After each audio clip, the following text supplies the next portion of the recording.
evaluations in humanitarian settings necessarily unethical?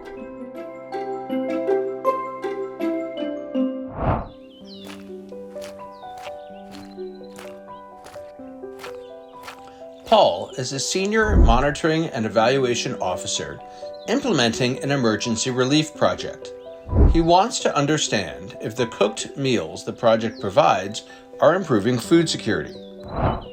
Paul learned in our first video that he needs to use an impact evaluation to understand the effect of this project. In this video, Paul is wondering if impact evaluations are necessarily unethical. Paul knows that impact evaluations include control groups. Given that this is an emergency crisis, Paul is worried that it would be unethical to have a control group of eligible households who do not receive food aid. He reaches out to Sarah, an impact evaluation specialist, to see how they can measure impact while ensuring that all eligible households receive assistance. Sarah clarifies that they can conduct an impact evaluation and not withhold food aid from anyone.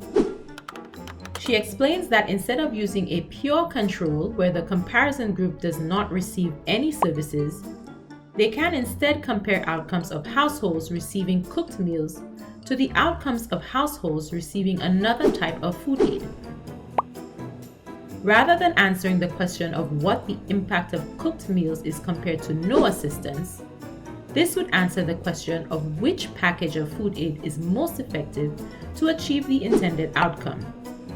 In other words, is food aid assistance package A most effective, or is food aid assistance package B most effective? This is called an A/B test. Paul's colleague Jane was wondering whether providing food rations rather than cooked meals would be more effective at improving food security outcomes. She suggests that they could compare the impact of providing cooked meals to the impact of providing food rations to see which is more effective. Sarah designs a randomized control trial where eligible households are randomly assigned to one of these two groups. The first group receives dry food rations and the second group receives the cooked meals. By randomly assigning the two groups, Paul and Jane ensure that all eligible households in the project area receive assistance, while also ensuring that their organization can learn which approach is the most effective to improve food security outcomes. Sarah completes the study to assess the impact and presents the results to Paul and Jane. They find that within their project area, providing dry food rations is more effective at improving food security outcomes than providing cooked meals. Paul and Jane bring these findings back to their organization's leadership.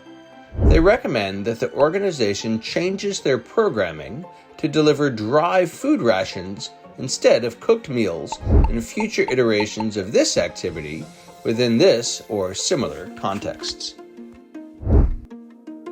This impact evaluation allowed the team to make a data-driven decision to improve the food security outcomes of future program participants, while simultaneously ensuring all households received food assistance through the research process.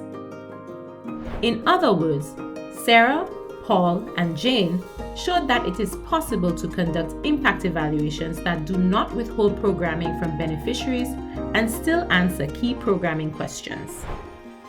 For more resources on impact evaluation methods in humanitarian contexts, check out fsnnetwork.org/HAEC.